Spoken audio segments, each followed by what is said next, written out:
For this Ignite talk, I like to present the idea that the internet is vastly important to music. From self promotion, discussion, streaming, and a myriad of other reasons, the internet plays a huge role in the current landscape of music. The rapid fire rate of producing and consumption that the internet plays in all forms of art and business isn't exactly new, but it's interesting to see its effect on the music industry today. Like I've said in my past blog, the industry has had an immense amount of struggle learning to keep up with this.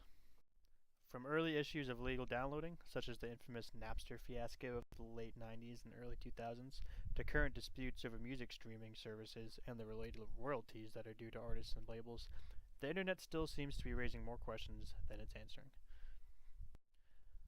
But as the saying goes, not all news is bad news. While the internet has provided a platform for users to consume music at an infinite rate, it also allows creators to publish and promote their productions without the help or backing of an established major label. This is an incredible tool that has led to the success of many starving artists. With that being said, let's focus on some of the negative repercussions that the internet has played on music. Most of what I'm going to introduce all plays around the music industry and the extreme loss of revenue that it's seen in the new millennia. Most of the people involved in the production and distribution of a record are paid in royalties, so nowadays, whenever music is exchanged without money being involved, said royalties cannot be paid. This is why so much has been done in recent years to curb the trend of illegal downloads, and it's safe to say that a lot of progress has been made in this regard. Outlets such as iTunes and Amazon led this curb in the first decade of our millennia by offering cheaper downloads and the options to purchase single songs rather than whole albums. But the biggest offset so far has been the recent introduction of streaming services such as Spotify and Apple Music. While a single stream may not sound like a lot of money, it's their ad-based or subscription streaming that brings in most of the cash. Yet a huge problem has arisen out of this venture as well. Disputes over this form exists because the payout that artists and labels receive from streams are still far less than if consumers simply bought the music outright. In my past blog, I mentioned some of the numbers that an artist receives from a single stream, with sites like Spotify and Apple Music offering small fractions of a single cent from just one stream.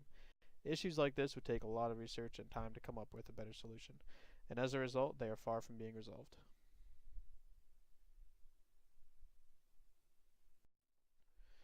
But now, let's focus on some of the good that the internet has caused for music.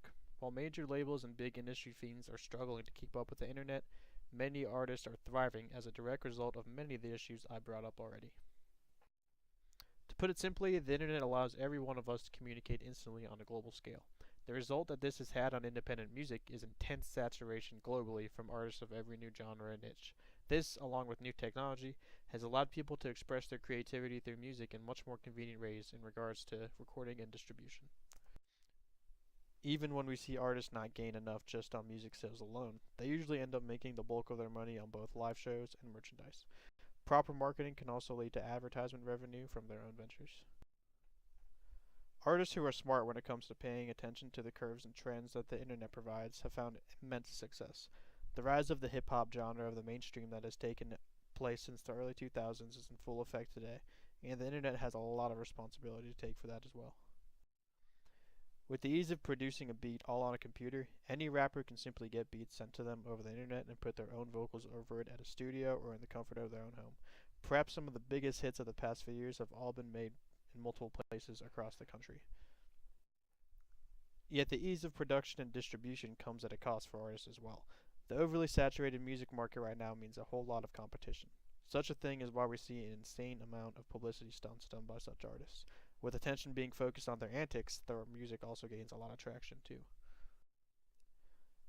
This results in a lot of oddities in the current music scene, where artists such as Danielle Bregoli, or the Catch Me Outside girl as you may know her, gaining a lot of traction due to her exposure on the Dr. Phil show and her subsequent internet fame. This launched her music career.